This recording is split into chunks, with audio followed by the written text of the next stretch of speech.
wawazifumu lero ndabwera ndi nkhani yake yokhuzana ndi adawawa. Adawawa amachoka ku Malawi ndipo ali kuno ku dziko la South Africa akuimbidwa mulandu ogwiririra amagwiririra mwana wawo.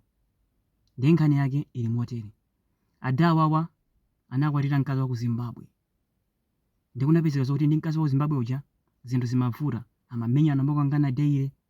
Ndi mkazi wa ku Zimbabwe uja anaganiza zopita kwawo ku Zimbabwe kwasiya adawawa, koma nkuti mkazi uja ndi adawawa ali ndi mwana mmodzi limodzi ndi mwana wamkazi. Ndeno adawa anayamba kukhala ndi mwana uja kumakhala naye limodzi kenako anayamba kumugwiririra mwana uja, kumabwesera zinthu zabwino, kumamugona, kumagula mabisiketi, zidole zindizi, kumamugona. China chonse chimene afuna mwana uja amamupatsa koma amamugona. Ndiye mwana uja anafika pozolowera amamugona. Ndedzana mwana uja anapita kwa aneba kokacheza. Ndakucheza kwa aneba kuja kunapezeka zokuti ana kwa aneba ndi iyeyo amasambira limodzi. Akusamba mwana wa aneba uja anaona nyemba za nzakeyo bwenje lili lalikulu, kumene makhala nyemba kuja kulinali bwenje lalikulu. Ndana adabwa, ndana akafunsa mayi yake, mama bwanji ne kubwenje kwene ndi kwakung'ono kwanzanga ndi kwakukulu kwambiri, bwanji ne ndibe kwakukulu. Ndiye mayi yake aja atamva izi anamtenga mwana uja kumvula siketi kuona ndi kwakukuludi. Ndana amfunsa mwana uja, chochitika ndi chani, bwanji bwenje lako lili lalikulu? Mwana uja anangoti adadi amakani kofotokoza. Anapitiriza kumfunsa mafunso koma mwana uja amakani kofotokoza. Kenako anamtenga mwana uja kupita naye ku polisi. Ku polisiso mwana uja anakani kofotokoza. Apolisi anapanga chiganizo chopeza munthu amene angatulumizana ndi mwanayo amene ali mayi. Mayi ameneyo anakwanitsa kulumizana ndi mwanayo, ndipo mwanayo analongosolera zonse zimene zimamuchitikira. Bambo anga amapanga izi ndizi, sikoyamba akhala apanga zimenezi kwa nthawi yayitali. Kenakono apolisi aja ananyamuka kupita kwa adaja kumene amagwira ntchito, anapeza ali kuntchito, anawatenga kuntchito kuja, bwerani kuno.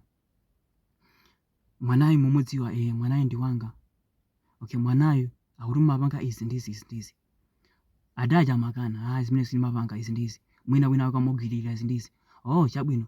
Anapita nawo ku chipatala kukayeza bwenje, kukaona ali mwanayiru wakhala akugwiriridwa kuyambira kalekale. Ndipo musakani amene amagwirira mwanayo ndinuyo. Adaja anasowa zoyankhula akuizinga unyolo. Pamene ndinena pano adawa ali mchirokosi. Ndakuluakulu nkhani ngati zimene zeti, nkhani imeneyi simakhala iweyo against mwanayo, imakhala zoti iweyo against South African government. Mulandu wogwiririra umakhala m'manja mwa boma, ndi zotuluka uyiwale, sungatuluke uyiwale zotuluka. Mulandu wogwiririra bweraso opha munthu ungatuluka, koma wogwiririra uyiwale.